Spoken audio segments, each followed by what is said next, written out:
si Derek kung sino pinakamalakas na sumigaw. Hindi ko nasasagutin. Friend ko naman siya eh. Tanong nyo na lang si Derek. Tatanong nyo lang.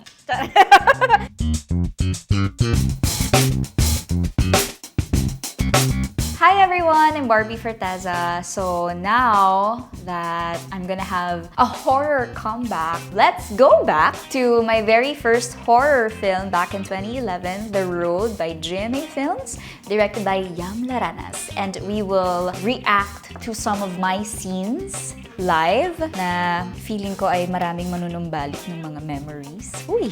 So let's start.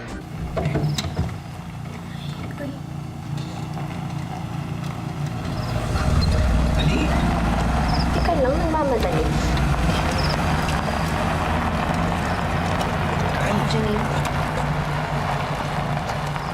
Parang wala nagmamaneho eh. Baka ghost car. Kung nga siya takutin, Ella, baka di mo lang nakita. O, sige na, habulin na natin yun para makita na natin. So, yun yung eksena na unang beses kong napansin na walang nagdadrive dun sa kotse. Talaga nga naman. Ay, nako.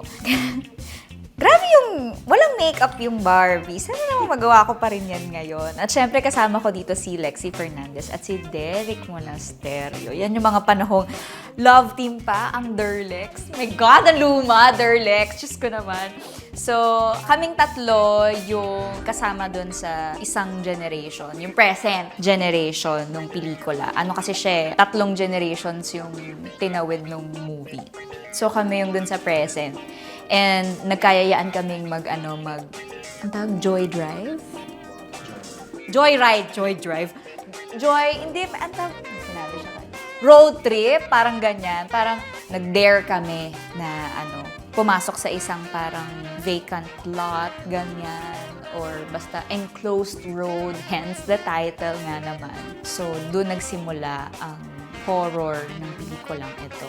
At ang naaalala ko dito, sinut namin to sa Teresa Rizal, kung saan wala talagang tao. At ang call time talaga namin dyan, 10 p.m. talaga. Yung talagang maghahanap ka talaga ng multo, ganong level. Tapos walang signal, tapos as in bukid lang siya talaga at the time. So, dun pa lang, yung location pa lang, talagang horror na talaga agad. So, lagi kaming nagtatakutan din pagka nagsiset up, ganyan kaming tatlo. Lalo na to si Derek, mabilis tumatawa. So, yun. Masaya tong shoot na ito.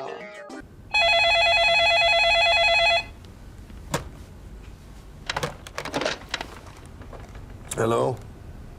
Hello ba? Ella? Matulungan mo kami. Nasaan ka ba?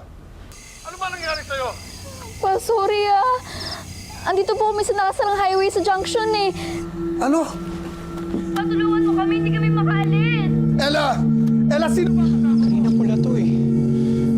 Umalis na tayo dito. Andito po kami sa may punong malaki tsaka sa may sirang sasakyan. Tulungan niyo po kami, please. Hindi po kami makaalis dito. Ella? Pa! Hello?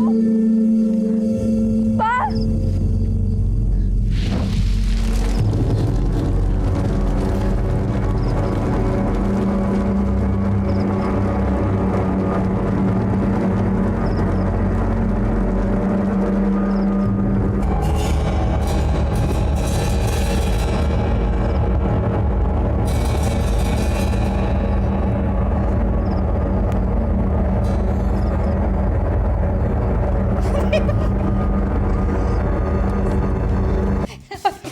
Siyempre, nakalimutan ko na yung nangyari, di ba? Siyempre, medyo parang nanayo yung balahibo ko nung medyo may gumaganong sunog na babae. Sandali lang naman siya. Ayan. So, in fairness, totoo yung takot ko eh. Kasi wala talagang tao dyan sa location na yan. So, para may makita kang gumaganon in the middle of nowhere sa nasusunog na kotse, nakakatakot naman talaga. Pero ang napansin ko lang talaga, sa sobrang takot ko, hindi ko naintindihan yung dialogue ko sa tatay ko, diba? So, noted yan, Barbie. At least ngayon, medyo nag-i-improve na tayo sa dialogue. Hindi na tayo mabilis mag-dialogue. Basta may eksena kami dito na parang kung pang ilang daan na nung kotse na walang nagda-drive. Hindi sinabi sa amin ni Direk Yam basta sabi lang, oh, eto, dadaan ulit yung sasakyang walang nagdadrive ha, tapos magre-react lang ulit kayo.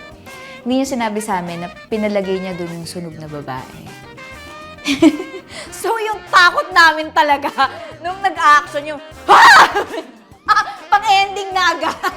Kasi nga in the middle of nowhere sa Teresa Rizal, may makikita kang sunog na babae sa loob ng kotse.